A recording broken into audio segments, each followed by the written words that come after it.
Hello guys, this is Viresh Kumar. HBs study point के माध्यम से मेरे प्रिय दोस्तों, आप समझ सकते हैं आज एक न्यू आर्टिकल्स प्रकाशित हुआ है। उसमें बताया है असिस्टेंट प्रोफेसर की भर्ती के लिए जून में पदों की गणना की जाएगी। तो मेरे प्रिय दोस्तों, प्रत्येक वर्ष अब असिस्टेंट प्रोफेसर की वैकेंसी आने की संभावना है। अगर ऐसा हो जाता है, जो मेरे बहन भाई काफ़ी दिनों से तैयारी कर रहे थे और जो आने वाले जो बच्चे हैं उनके लिए काफ़ी एक बहुत अच्छा शुभ घड़ी होगी और शुभ अवसर मिलेगा। तो जो मेरे बहन भाई 51 यानी कि आपका जो पहले फॉर्म भर चुके हैं, फिर हो चुके हैं या 17 पोस्टों के लिए असिस्टेंट प्रोफेसर, वहाँ पर एग्जाम डेट क्या रहेगी हम उसके बारे में चर्चा करेंगे। तो आज जो आर्टिकल्स जो प्रकाशित हुआ उसके बारे में देख लेते हैं क्या दे रखा है। तो यहाँ पर दे रखा है असिस्टेंट प्रोफेसर यानी कि असिस्टेंट प्रोफेसर भर्ती के लिए जून में पदों की गणना। जून में पदों की गणना कैसे कैसे क्या क्या होगा, तो यहाँ दे रखा है, आप देख पा रहे होंगे कि यहाँ दे रखा है कि अशासकीय सहायता प्राप्त महाविद्यालयों में असिस्टेंट प्रोफेसर के नए पदों पर भर्ती की प्रक्रिया जून के बाद शुरू की जा सकेगी और शिक्षा सेवा चयन आयोग को नियमावली में प्रावधान किया गया है। और हर साल ये जून में रिक्त जो आपके जून में जो रिक्तियाँ हुई उसको हर जून को क्या है ये प्रत्येक वर्ष में ये सारे क्या है उसके रिक्तियों के बारे में डाटा लिया जा करेगा। फिर इसके बाद क्या है भर्तियों को निकाला जा करेगा, राइट।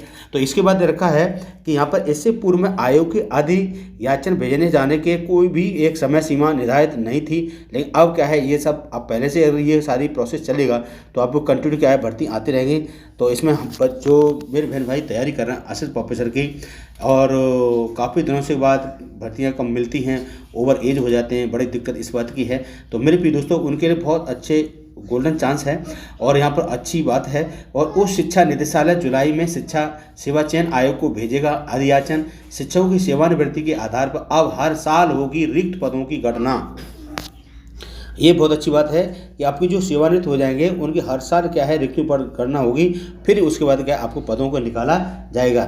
याचना के तहत इस व्यवस्था को बदलाव हो गया है और इसमें नियमावली को प्रावधान किया गया है और हर साल जून में शिक्षकों की सेवानिवृत्ति जो पद खाली होंगे उस शिक्षा के निदेशालय पर रिक्त पदों की गणना करेगा और इन पदों पर भर्ती के लिए जुलाई में शुरुआत रिक्त सेवा चयन आयोग की सारे किया जाएगा। Clear friend. तो इस तरह से ये दे रखा है और यहाँ दे रखा है आपका कि भर्ती पूरी होने का इंतजार है और इसके लिए अगस्त 2022 में जो आवेदन मांगे गए थे और असिस्टेंट प्रोफेसर यह सब पदों पर आपको पता है कि इसमें लगभग 1,14,000 पद आपके आवेदन आए थे और यहाँ पर इनकी क्या है अब परीक्षा की तिथि की बारी है। अब परीक्षा की तिथि कब आती है इसके बारे में मैं आपको चर्चा कर देता हूँ। तो अब जो हमारा जो एग्ज़ाम है यानी कि आपका जो एग्ज़ाम होगा, अब एग्ज़ाम की जो डेट है, अब एग्ज़ाम डेट बहुत जैसे जून यानी 2 जून तक आपको आचार संहिता लगी हुई है और 2 जून के बाद फिर आप जैसे आचार संहिता हटती है तो लगभग 20 जून से लेकर के आप कभी भी यहाँ पर क्या है आपको डेट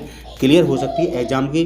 और जैसे एग्ज़ाम की डेट क्लियर होती है तो आपको कम से कम लगभग मुझे लगता है 2 महीने का आपका समय दिया जाएगा। तो जुलाई अगस्त यानी आपके सितंबर में परीक्षा होने के पूरे चांस हैं। अपने सितंबर को लेकर के अपनी तैयारी करते रहें और आपको बहुत अच्छा मौका मिला हुआ है।